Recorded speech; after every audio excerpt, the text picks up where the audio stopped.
Muy buenos días, hermanos. Vamos a continuar con nuestro estudio del libro de Efesios. Amén. Muy bien, vamos a continuar con nuestro estudio del libro de Efesios, que ya vamos muy adelantados. Y hoy vamos a hablar mucho acerca de la familia. Entonces, un buen día porque vamos a recibir mucha instrucción de parte de la Biblia acerca de las relaciones en la familia, básicamente el matrimonio y el tema de los padres con los hijos y viceversa. Entonces, la Biblia es muy práctica, eso es lo especial de poder estudiar la Biblia y tener estos tiempos juntos.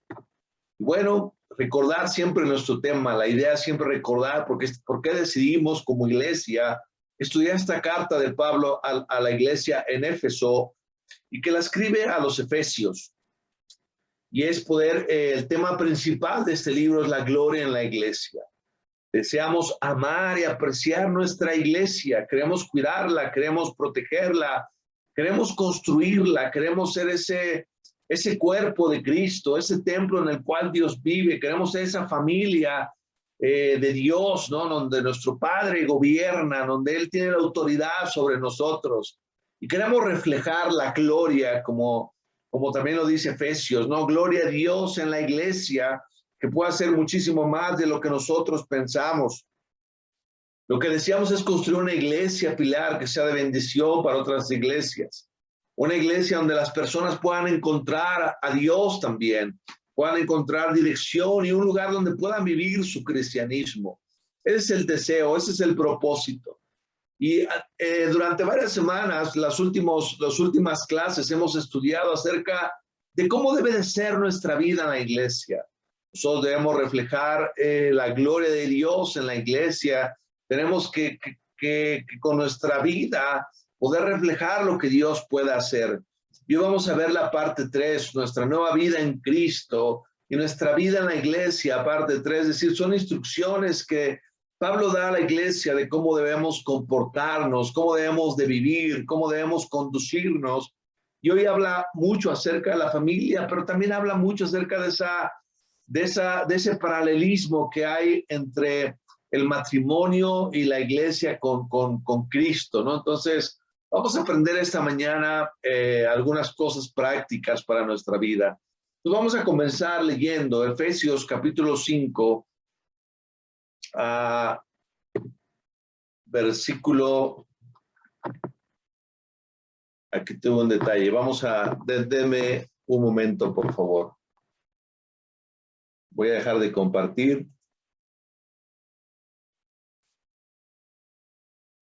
Ok, creo que abrí la versión anterior.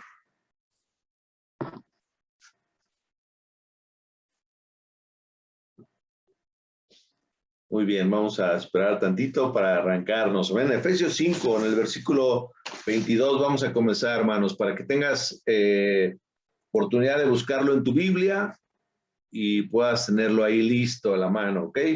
Efesios 5, versículo 22.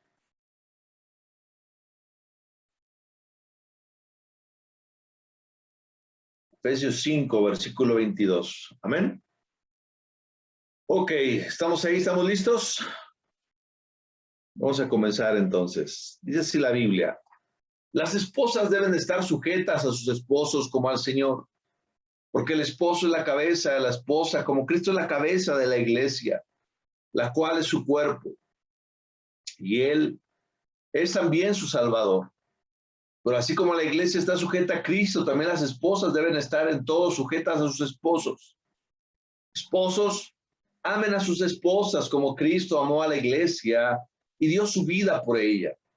Esto lo hizo para santificarla, purificándola con el baño del agua acompañado de la palabra, para presentarla a sí mismo como una iglesia gloriosa, sin mancha, ni arruga, ni nada parecido, sino santa y perfecta.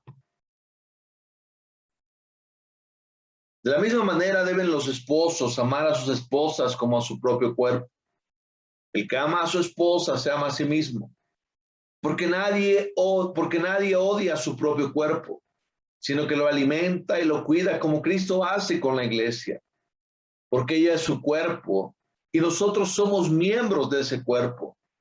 Por eso el hombre dejará a su padre y a su madre para unirse a su esposa, y los dos serán una sola persona.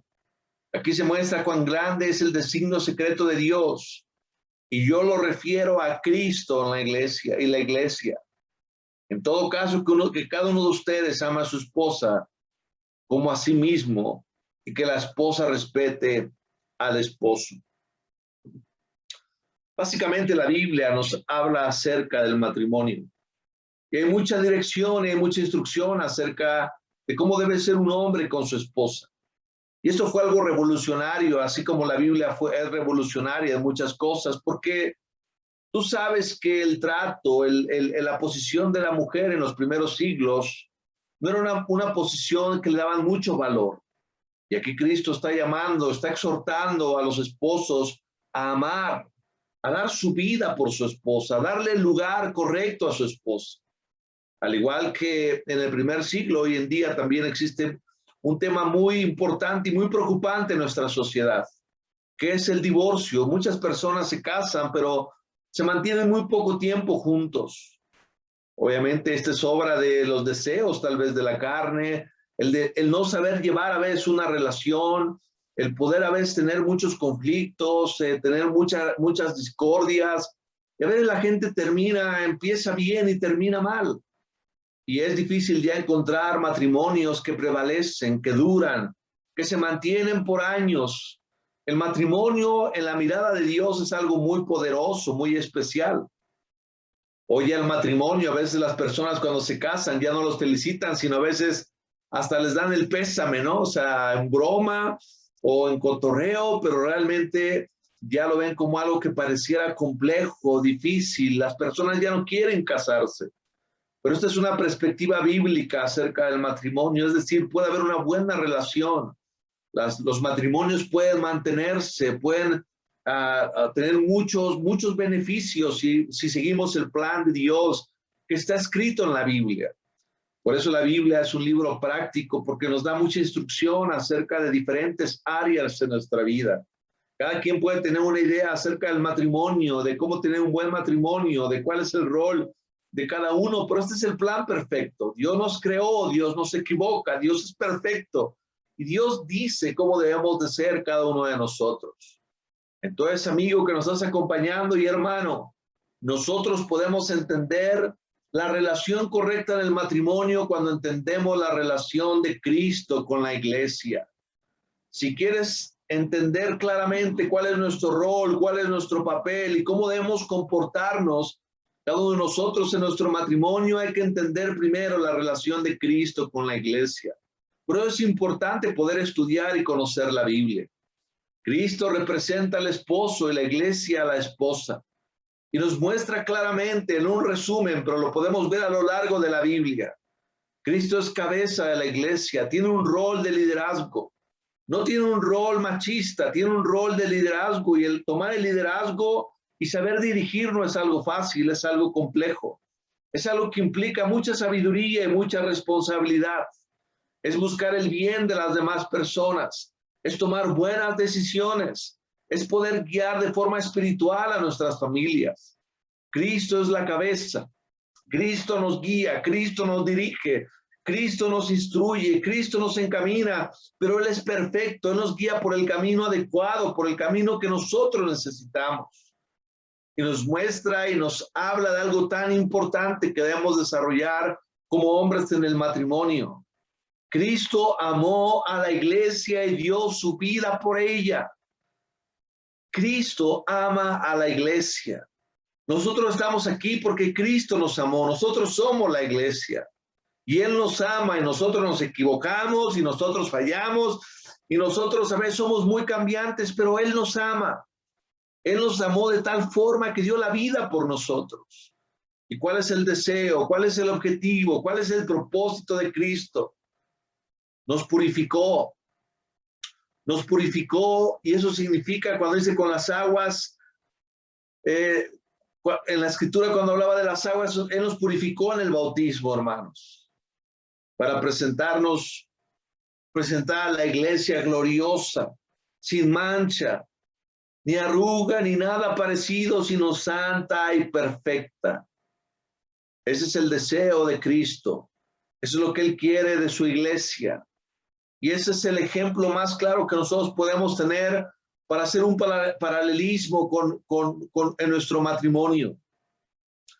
Como hombres tenemos que tomar este rol de amar y de presentar a nuestras esposas de esta forma gloriosa, feliz, sin mancha, ni arruga, ni nada parecido, sino santa y perfecta. ¿Y cuál es el rol de la iglesia? ¿Qué espera Dios de nosotros, hermanos? Que nos sometamos, que seamos sujetos a Cristo. Esta palabra hay que entenderla muy bien. Es una obediencia, pero una obediencia de corazón. Una obediencia a entender que ahí es donde está la bendición. Nosotros, nuestro propósito, hermanos, como iglesia es guiarnos por Cristo, ser guiados por Él, para que nuestra vida pueda estar correcta, pueda estar bien. Cuando entendemos esto, entonces podemos entender muy bien nuestro rol en nuestro matrimonio, si es que estás casado. Es muy interesante lo que la Biblia nos enseña. Los esposos nos llama a amar a nuestras esposas. ¿Cómo? ¿De qué forma? ¿Qué significa amar a nuestras esposas? Como Cristo amó a la iglesia. ¿Y cómo es eso? Con un amor sacrificado. Dio su vida, se entregó por ella, sacrificó todo por ella. Así como Cristo, debemos tener ese amor sacrificado por nuestras esposas. Un amor que cuida. Dice la Biblia que tenemos que amar como nuestro propio cuerpo. Y cada uno de nosotros tenemos cuidado de nuestro cuerpo. Tenemos que cuidar, tenemos que proteger con un amor purificador, es decir, tenemos que hacer mejor persona a los que están a nuestro lado, con un amor que nada lo quebranta, hermanos. Y como es el amor de Cristo es incondicional. Ahí está la clave. A veces amamos a quien responde, a veces amamos a quien responde la forma que esperamos, pero tenemos que amar como Cristo amó a la iglesia. Y nuestro amor debe ser como uno mismo, el amor que a veces uno tiene hacia sí mismo, poder amar hacia los demás. Esa gran regla de oro de las relaciones, hacer con los demás como queramos que hagan con nosotros. Eso es lo que Cristo nos enseñó. Esa es la forma correcta, ese es nuestro rol. Y ahí tenemos que enfocarnos. Si estás casado o eres varón en el matrimonio, lo que Dios espera y la clave correcta, lo que Dios cree que puede funcionar, es cuando tú muestras amor a tu esposa. ¿Y cuál es el rol de la mujer de acuerdo a la palabra de Dios? Dice la Biblia que las esposas respeten a sus esposos. Dios nos creó a su imagen, pero también Dios nos creó a diferentes, ¿no? Nos creó con ciertas peculiaridades a cada uno. Lo que la mujer necesita es sentirse amada, lo que el hombre necesita en el matrimonio, respeto. Es muy interesante eso. Dios sabe lo que cada uno de nosotros necesitamos. Y cuando eso se aplica bien, las cosas funcionan bien, si no, también se vuelve en un ciclo no adecuado o no correcto y también un ciclo vicioso. Hace algún tiempo compartí estas imágenes en un taller que dábamos de matrimonios. Y aquí podemos ver cuando cada quien cumple su rol, ¿no? Y del lado izquierdo está lo que le llaman el ciclo alienante. Y eso de alienante no tiene que ver con algo extraterrestre ni nada. La palabra alienante es algo que provoca alienación y de acuerdo a la psicología es el estado de ánimo en que la propia vida produce insatisfacción y un sentimiento de inautenticidad. Es decir, un ciclo que se vuelve desgastante y difícil. Y a veces muchos matrimonios están en este tema. Y si lo puedes ver es, sin amor, ella reacciona. Y como ella reacciona, no hay respeto. Y sin respeto, el hombre reacciona y se vuelve un ciclo que realmente provoca insatisfacción. Y por eso hoy vemos muchos matrimonios desgastados o infelices, no contentos, o que no pueden llevarse bien, o que tal vez todo el tiempo se están llevando mal. Entonces el plan de Dios es perfecto en este sentido, pero si te das cuenta, esto se vuelve algo cíclico.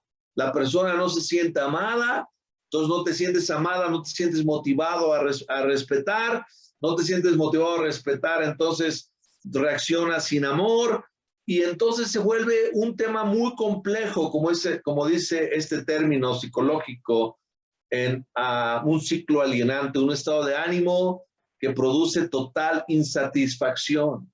Luego está el de la derecha, que le denominan el ciclo energizante. Ese es como el ideal, ese es como el que todos quisiéramos estar ahí, ¿no? El amor de él motiva el respeto de ella, el respeto de ella motiva el amor de él, y así entonces se vuelve algo muy especial, ¿no? Como el ideal, podríamos decirlo, ¿no? Ella se siente amada, entonces se siente motivada a respetar al hombre, y entonces ella se siente, él se siente respetado y se siente motivado a poder amar y proteger a su esposa.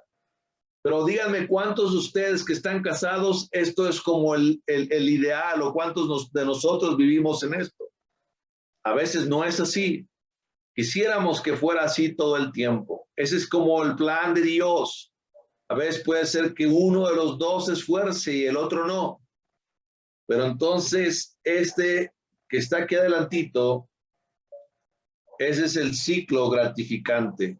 Es decir, este es como el punto espiritual, lo que deberíamos de hacer cada uno de nosotros, porque a veces dices, bueno, es que él no me siento amada, entonces pues no lo respeto y viceversa. Pero aquí este es como el bíblico, como el punto en el que todos deberíamos estar. El amor de él no depende del respeto de ella. El respeto de ella no depende del amor de él. Es decir, que si alguien no hace su rol, uno tiene que hacerlo. Y si uno lo hace, un día vamos a provocar y vamos a estar más en ese ciclo energizante, en ese ciclo que hace poderosa una relación. Pero no tenemos que depender que una persona lo haga para que nosotros lo hagamos. Como cristianos, la Biblia nos enseña que uno tiene que hacer su rol, aunque los demás no lo hagan.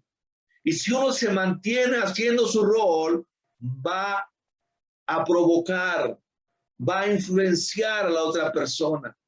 Y podemos tener esos matrimonios, podemos tener ese estado que Dios espera que nosotros podamos tener. Yo muchas veces hemos estado del lado izquierdo y es desgastante. A veces hemos estado en el lado energizante con mi esposa, es especial. Y a veces hemos tenido muchas veces que recurrir, tenemos que hacer y tomar nuestro rol en ese ciclo gratificante. La Biblia nos enseña cuál es el rol de cada uno de nosotros. Pero lo espiritual, hermanos, es lo que tú ves en color verde.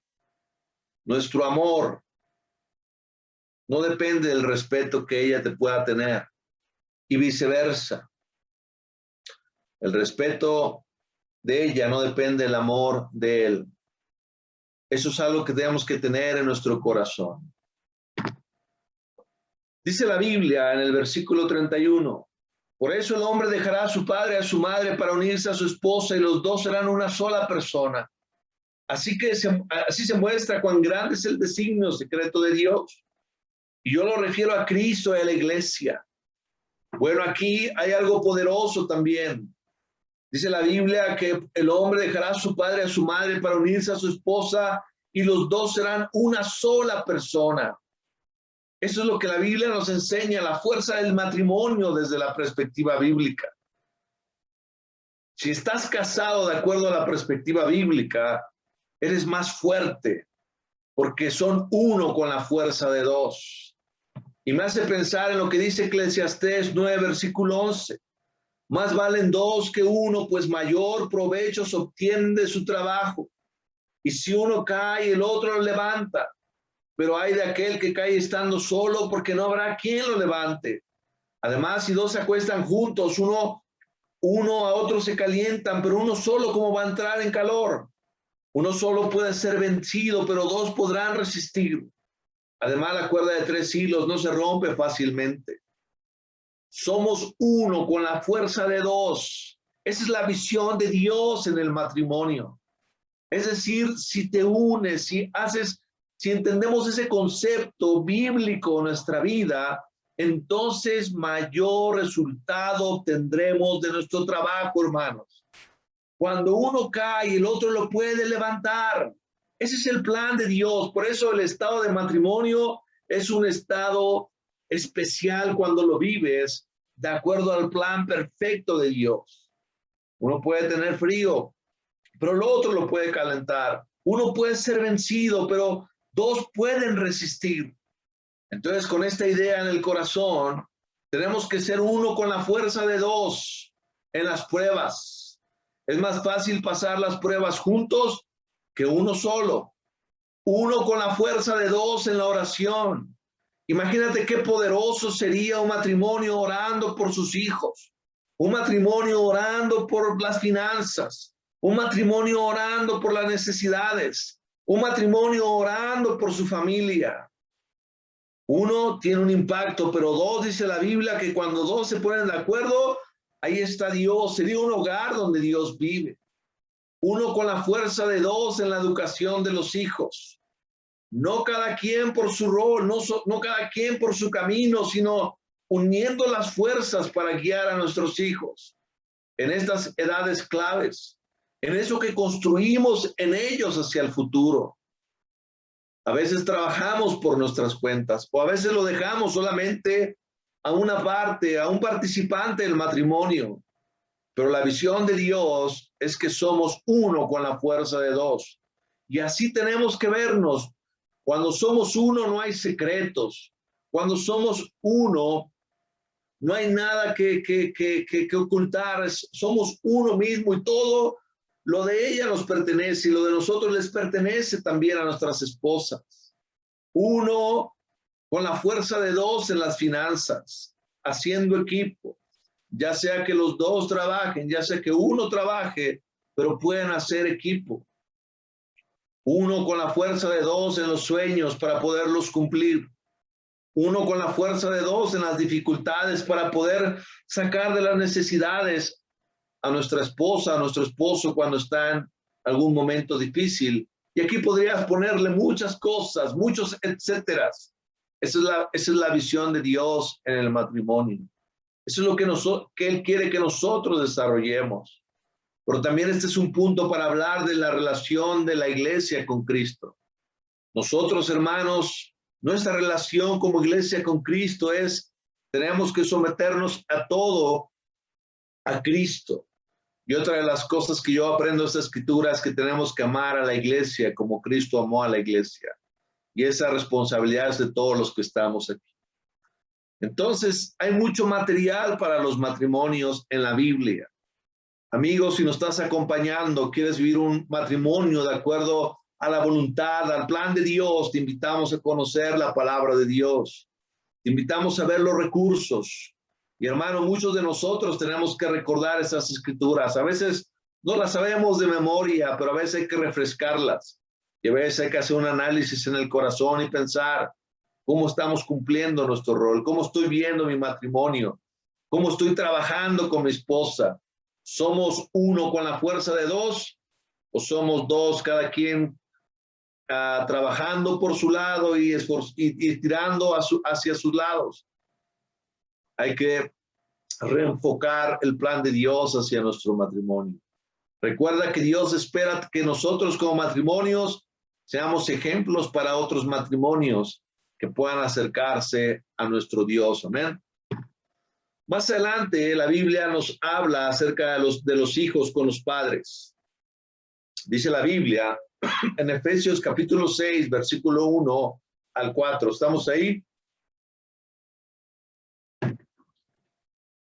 Hijos, obedezcan a sus padres como agrada al Señor, porque esto es justo. El primer mandamiento que contiene una promesa es este: honra a tu padre y a tu madre para que seas feliz y vivas una larga vida en la tierra. Y ustedes, padres, no hagan enojar a sus hijos, sino más bien edúquenlos con la disciplina y la instrucción que quiere el Señor. Muy concreto lo que la Biblia nos habla y nos dice como hijos. Y también lo que la Biblia habla y nos dice a los padres. Y quiero nuevamente enfocarte. Podemos entender la relación correcta entre un padre y un hijo, un padre, cuando entendamos la relación que Dios tiene con nosotros. Por ahí he escuchado muchas veces que decimos, nadie nos enseña a ser padres. Y a veces cometemos muchos errores. Pero te quiero dar una buena noticia. La Biblia sí nos enseña a ser padres. Y la Biblia sí nos enseña a ser hijos. ¿Qué mejor ejemplo que Dios como nuestro Padre? ¿Cómo es con nosotros? Él no nos solapa todo, nos enseña disciplina, la Biblia enseña disciplina, pero también hemos visto mucho el amor de Dios hacia nuestra vida. ¿Cómo ser un hijo? Jesucristo se hizo hombre y tomó esa figura de Dios hijo para mostrarnos esa obediencia de un hijo hacia la voluntad de su Padre, hacia el plan perfecto de Dios Padre. Dice la Biblia que con muchas lágrimas aprendió lo que era la obediencia. Y también vemos a lo largo de la Biblia lo que un padre desea de sus hijos. Es la obediencia, que lo obedezcamos. Entonces la Biblia te va a dar mucho material para poder ser un buen hijo y ser un buen padre. Si estás preocupado por tus hijos, no sabes cómo orientarlos, no sabes cómo guiarlos, has tenido dificultades para poderlos instruir, te animo a que puedas profundizar y estudiar la Biblia para que tengas muchos elementos para poder educar, para poder guiar a tus hijos. Una de las cosas que Dios espera de cada uno de nosotros como hijos, y en aquel tiempo un hijo seguía siendo hijo, no importando la edad que tuviera, no solamente es para los niños pequeños, sino es para todos los que somos hijos, y la Biblia nos llama a poder obedecer a nuestros padres. La única cosa por la que no obedeceríamos a nuestro padre sería que algo que se oponga a la voluntad de Dios. Un gran porcentaje de los padres siempre buscan lo mejor para sus hijos. Tal vez las formas es donde está la clave, pero la intención, lo que ellos nos dicen, tiene un propósito. Hay cosas que nos gustan, hay cosas que no nos gustan como hijos, más cuando estamos en la edad de, cuando somos menores de edad, cuando tenemos que, estamos bajo la tutela de cada uno de ellos. Pero la Biblia y algo que Dios bendice es esa obediencia. Así como hay cosas en la Biblia que Dios nos enseña que probablemente no tenemos problemas, pero hay otras cosas que nos cuestan mucho trabajo. Así como ese hombre rico que obedecía todos los mandatos, todas las enseñanzas, pero Dios sabía que había lo que le costaba, que era el amor a las riquezas, y cuando le pide dejar sus riquezas ya no le gustó. Así como eso, también nosotros nos encontramos algo que decimos, todo esto lo obedezco, pero no me pidas esto porque es bien difícil. Y es en donde se muestra realmente ese amor, ese respeto que le tenemos a Dios. A veces nuestros padres podemos caer en algo así. Nos pueden pedir cosas que no tengamos problema, pero hay veces que nos pueden pedir cosas con las que batallamos. Pero recuerda, Dios bendice la obediencia. Dios bendice cuando obedecemos, a pesar de que tal vez no lo entendamos en algún momento. Y una de las cosas que debemos desarrollar como hijos, si eres un joven, Dios espera de ti que obedezcas a tus padres, que los honres, porque hay una gran promesa en la Biblia cuando tú haces esto. Vas a ser feliz, dice la palabra de Dios. Y además vas a vivir una larga vida en la tierra. Eso a mí me motiva, eso a mí me inspira, eso a mí me gusta. Eso es algo que yo deseo en el corazón. Y algo que uno debe desarrollar es esa obediencia. Y a los padres les pide que no hagan enojar a sus hijos. A veces algo que puede hacer enojar a nuestros hijos es cuando hay muchas críticas de los padres hacia los hijos en el afán de ayudarlos.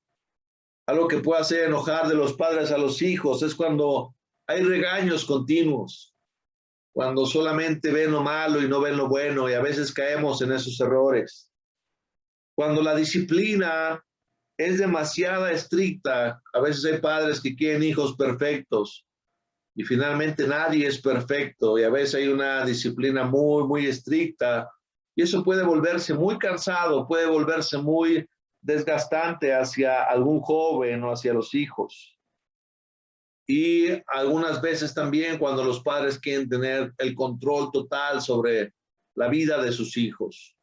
Recuerden lo que dice la Biblia en Colosenses 3:11. Padres, no hagan enojar a sus hijos, una escritura muy similar a lo que acabamos de leer, para que no se desanimen. Muchos de nuestros hijos necesitan la afirmación de un padre. Un padre tiene una influencia muy grande hacia los hijos.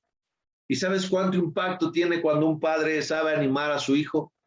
Tiene un impacto, deja una huella en el corazón. Esa es nuestra labor, animar a nuestros hijos. Más a veces que regañar, más a veces que disciplinar fuerte. A veces hay que disciplinar, pero hay que saber usar la disciplina, los momentos. A veces hay que corregir y hay que hacerlo, pero hay que saber usarlo. Pero la mayoría de las veces hay que animar a nuestros hijos. Hay que decirles que creemos en ellos, hay que motivarlos, hay que inspirarlos, hay que animarlos, hay que decir lo bueno que vemos en ellos, no solamente lo malo. Y a veces solamente nos metemos en lo malo y eso llega a ser muy desanimante. Entonces, cuidemos mucho eso como padres. Dice la Biblia, en la escritura que leímos, edúquenlos con la disciplina y la instrucción que quiere Dios. Para eso, amigo y hermano, tienes que conocer la Biblia. Para poder educarlo con la disciplina y la instrucción que quiere Dios. ¿Cuál es? Bueno, pues estudia la Biblia y te vas a dar cuenta qué es lo valioso, qué es lo importante. Te vas a encontrar varias cosas importantes. Crear hijos honestos, que digan la verdad, se van a equivocar, pero es muy valioso que tengan confianza en sus padres y que siempre hablen y digan lo que pasa con sus vidas. Es decir, un hijo que no miente, que tiene esa apertura con sus padres. Son cosas valiosas, son cosas importantes. Y una de las cosas que tú vas a encontrar en la Biblia es a Dios le agrada la disciplina, la obediencia. Eso es lo que tenemos que construir en nuestros hijos. Entonces te invitamos a poder profundizar más en la Biblia. Lo que quiero hablarte es que la Biblia nos da mucha instrucción acerca de cómo llevar nuestros matrimonios, pero también cómo llevar esa relación de padres e hijos. Aquí está la instrucción de Dios. Si estamos en la iglesia, si eres un hijo, Dios espera que honres a tus padres. Y ese es uno de los ejemplos más poderosos que podemos dar como hijos en la iglesia. Y si eres un padre, tienes que estar conectado con tus hijos. Es decir, un hijo que se siente enojado con su papá está alejado de él. Un hijo que se siente animado, motivado por su padre, aún porque lo corrige, le enseña, pero se siente animado por él, está conectado con su padre. Entonces, necesitamos familias sólidas también en la iglesia. Amén. Y debemos desear desarrollar eso en nuestra iglesia. Finalmente, habla de esta relación que existía hace muchos años y que actualmente pues ha sido casi erradicada la esclavitud de nuestra sociedad actual. Pero en el primer siglo se creía que había aproximadamente 60 millones de esclavos. Pero nos da varias enseñanzas. Yo siempre he hecho una analogía en el tema de los amos con los esclavos y esta enseñanza que la Biblia da en estas relaciones que no tiene que ver de esclavos con amos, pero tiene que ver en estas relaciones de autoridad hacia nuestra vida. Y lo desarrollo mucho en la parte práctica, donde yo lo veo es la relación a veces de empleado-empleador. Muchos de nosotros somos trabajadores, muchos de nosotros trabajamos para personas que tienen autoridad o a veces somos empleadores de otras personas. Entonces la forma práctica en el siglo XXI o nuestra sociedad, al menos en México, podemos aprender de esto, de cómo vivirlo, de esta enseñanza en la relación en nuestros trabajos. Dice la Biblia, esclavos, obedezcan ustedes a los que aquí en la tierra son sus amos. Háganlo con respeto, sin temor y sinceridad de corazón, como si estuvieran sirviendo al Señor. Sírvanles no solamente cuando ellos los están mirando para quedar bien con ellos, sino como siervos de Cristo, haciendo sinceramente la voluntad de Dios. Realicen su trabajo de buena gana como un servicio al Señor y no a los hombres, pues deben saber que cada uno, sea esclavo libre, recibirá según lo que haya hecho de bueno. Y ustedes, amos, pórtense del mismo modo con sus siervos, sin amenazas. Recuerden que tanto ustedes como ellos están sujetos al Señor, que está en el cielo, y que Él no hace discriminaciones. Entonces la Biblia nos habla acerca de cómo debemos de ser o cómo tenían que ser los esclavos, porque había muchos cristianos que se habían vuelto al cristianismo, que estaban en esa posición, pero también había muchos amos de los esclavos que estaban en el cristianismo, que eran hermanos y que ante Dios son iguales. Eso es lo poderoso del evangelio. Pero ¿cuál es el rol nosotros cuando nosotros somos trabajadores y nosotros tenemos un jefe? Yo creo que aquí están las cosas prácticas que debemos desarrollar, porque tenemos que brillar en nuestros trabajos. Y una de las cosas que nos puede hacer diferentes como cristianos y poder mostrar lo que Dios hace en nuestra vida es obedezcamos, pero obedezcamos con respeto, con temor y sinceridad. También dice la Biblia que sirvamos como si lo hiciéramos para Cristo. Cuando desarrollemos un trabajo, cuando sirvamos en algo, tenemos que hacerlo pensando que lo estamos haciendo por Cristo. Tenemos que ser una diferencia. Realicen su trabajo de buena gana. Todos los empleadores quisieran tener trabajadores de este tipo. Y los trabajadores de este tipo, yo creo que pueden crecer y pueden ir mejorando en su vida laboral si tuviéramos estas características. Y también tener claro que Cristo es quien da la recompensa.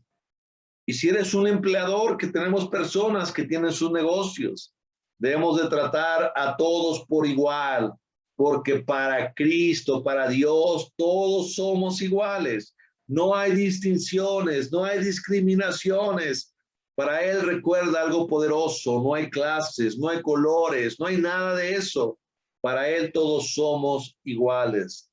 Dice la Biblia, recuerden que tanto ustedes como ellos están sujetos al Señor que está en el cielo y que Él no hace discriminaciones. En pocas palabras, Él dice, si tú eres jefe, eres mi hijo. Si él es un empleado, también es mi hijo. Y los dos tienen los mismos derechos y para mí los dos son iguales. Y eso nos hace tener una visión de que tenemos que tratar bien a todas las personas. No importa su posición, ni su clase, ni nada, sino todos somos iguales, así como Cristo nos ve a cada uno de nosotros. Eso puede hacer una gran diferencia. Entonces, ¿cuál debe ser nuestra vida en la iglesia? Tener matrimonios conforme al plan de Dios, establecer buenas relaciones entre padres e hijos y también ser siervos y amos conforme al plan de Dios. Eso es lo que quería compartirte esta mañana. Espero que sea de mucha ayuda. Muchas gracias y a nuestro Dios sea la gloria.